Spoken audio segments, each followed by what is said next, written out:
Mary Chamberlain 2025, Saturday. We're coming back at you. Got some cannabis royalty in the house. Sean Rotramel, Your Highness. Sean, thanks so much for taking a couple minutes to hang out. Yeah, absolutely, man. Today is jam-packed. It's an amazing event. I'm super excited to be here at the Grove Bags booth and just chopping it up with you off and on so far. We're on the third day of the show.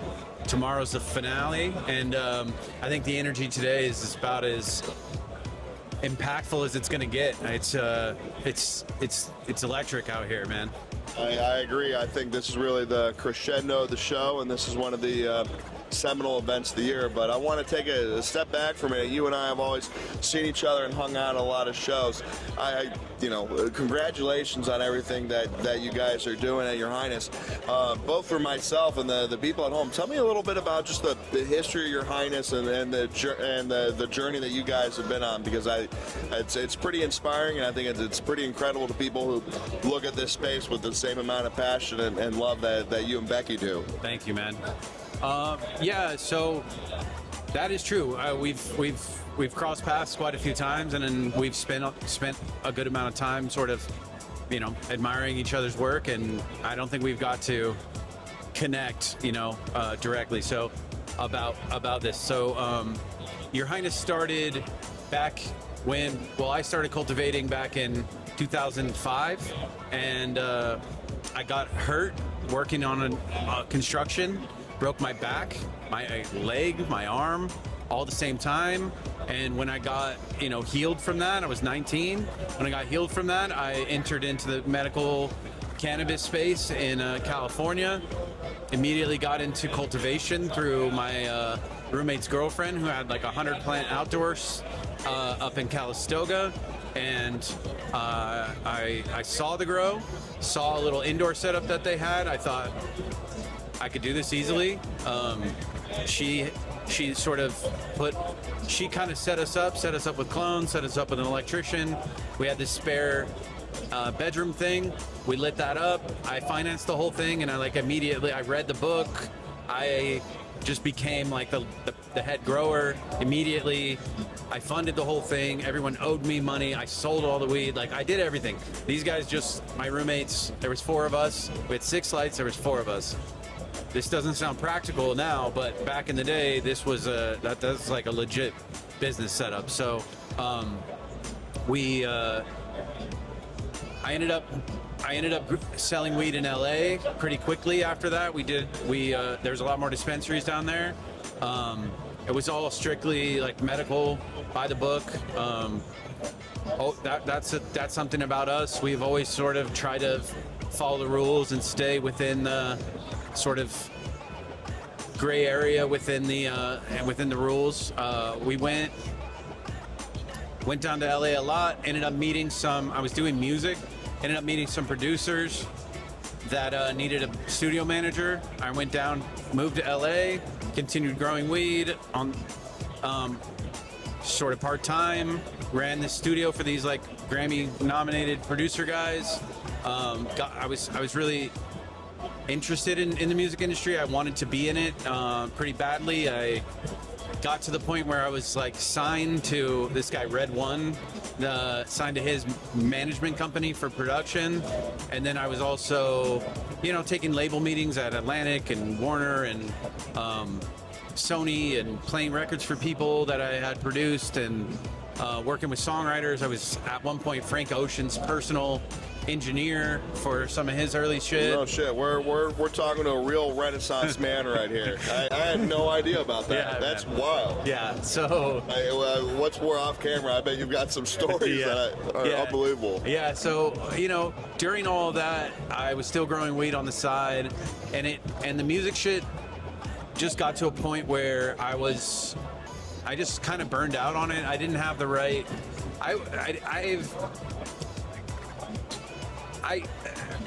I couldn't get over the hump of informed. I couldn't get to informed optimism. I got to this low point of man, this is really hard, and you really need to do all this stuff. And I just transitioned back into weed. I just went full on into weed.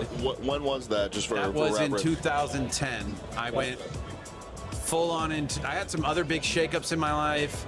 I met Becky. My brother and I were partners on the current cannabis thing. That ended. There was like a really big transitional moment in 2010.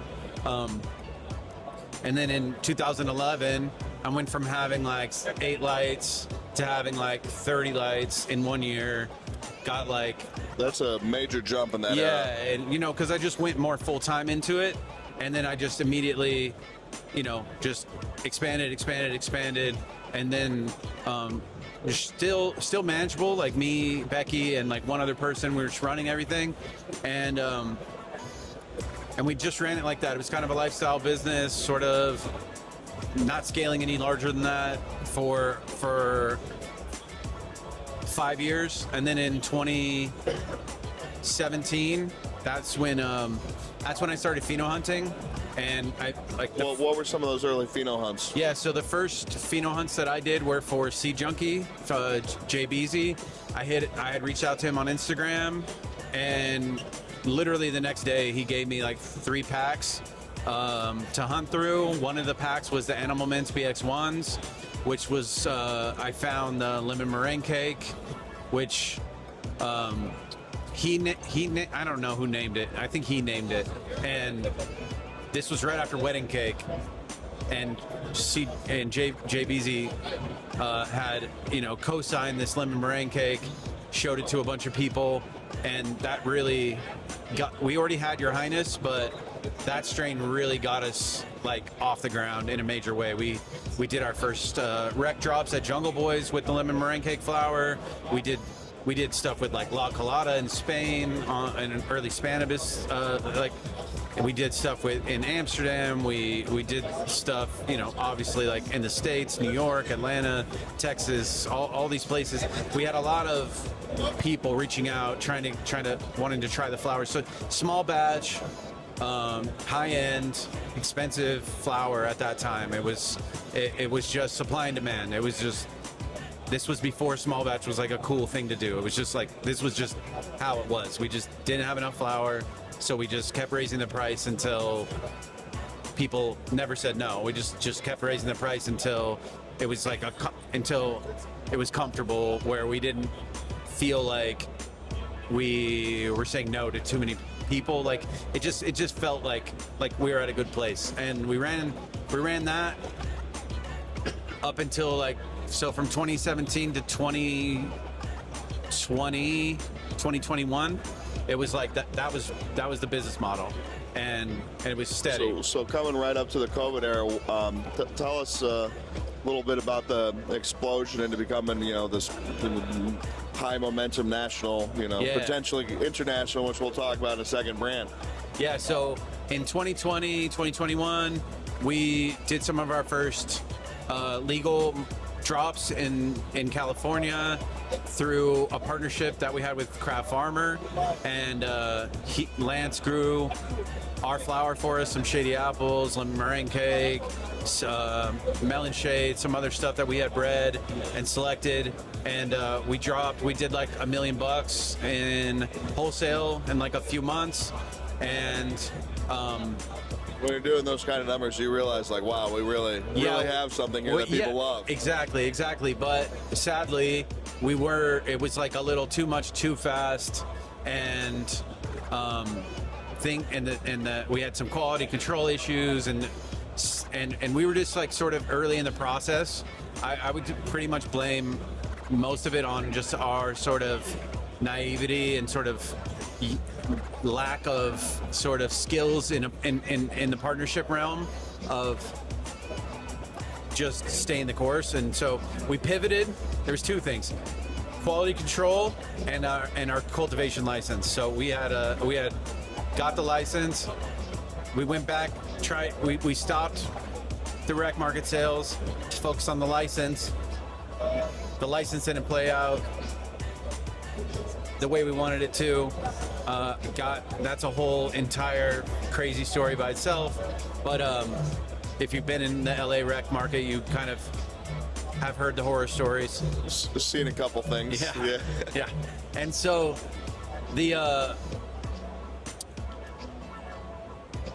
but during this time of transition, we launched the clothing company inside of Zoomies. We launched it first as a proof of concept.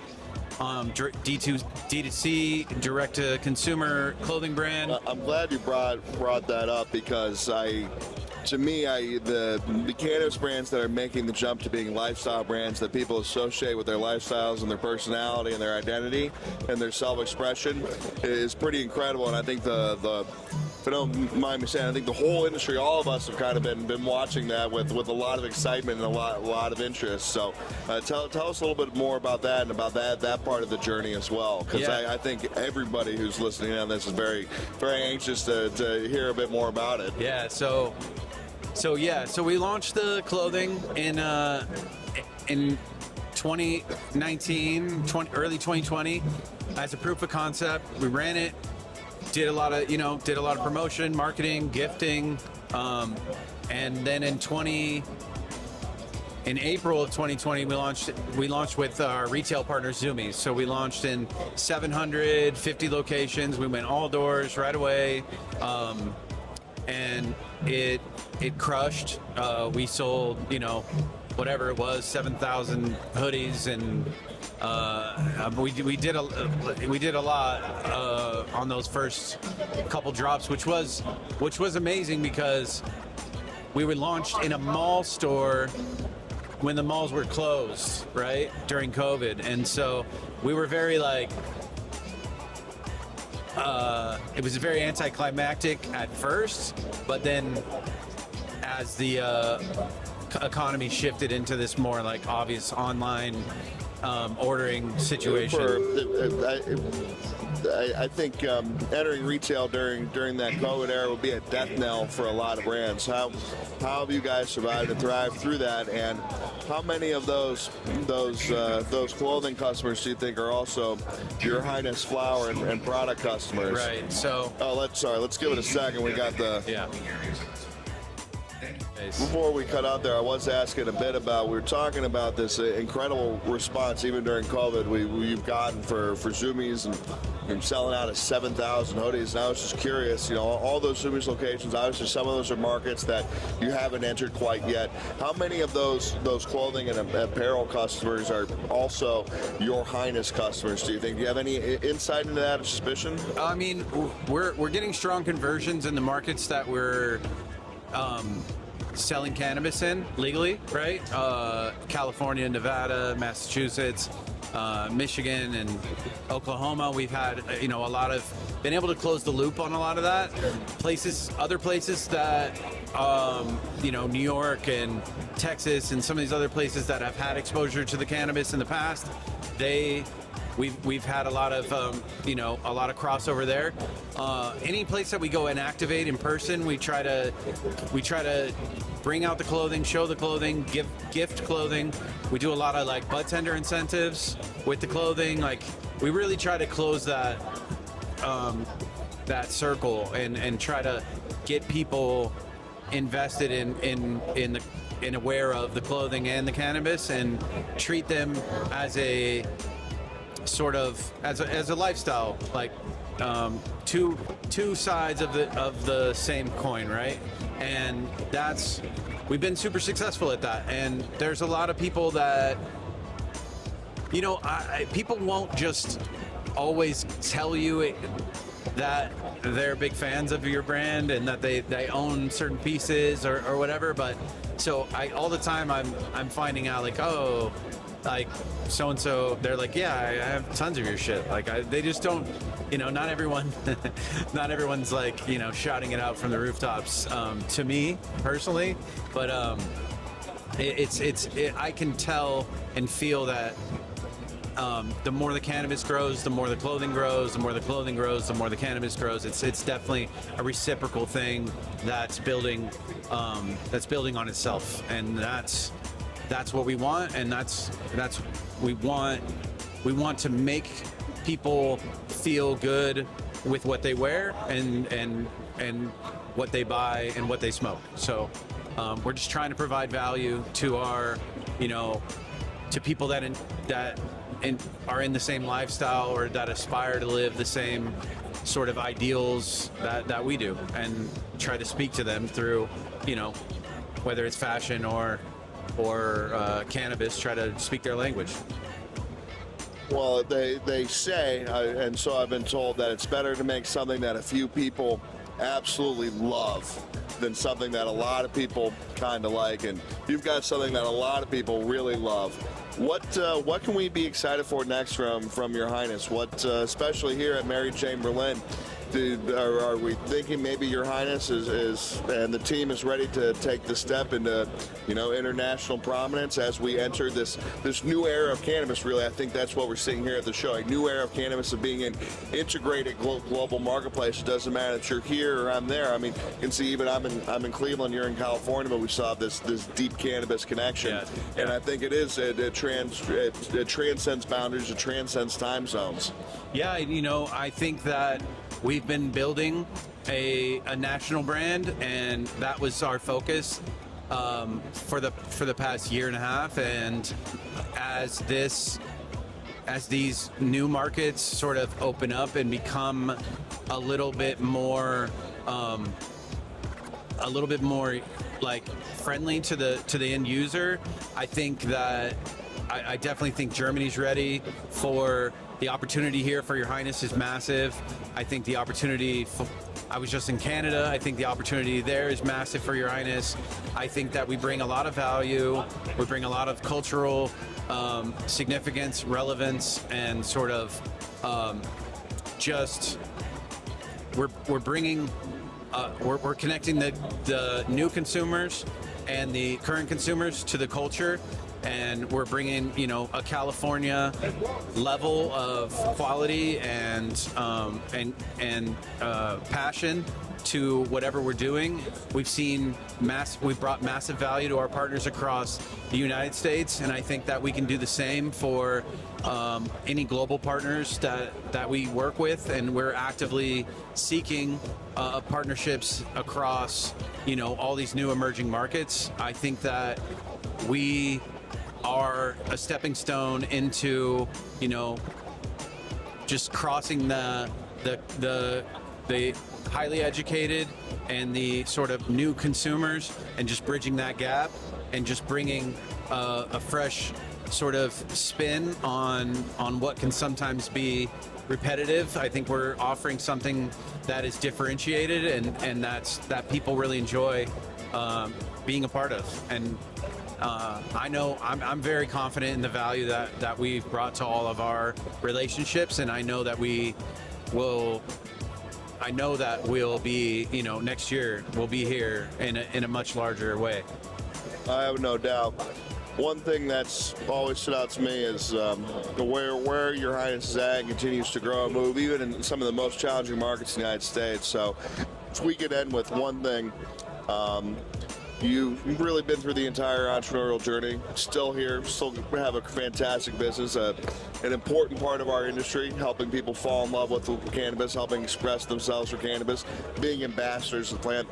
What would be your biggest piece of advice for the people at home who equally are in love with this plant and love this culture and community, who want to also leave their own mark on it and their own augmentation of the space?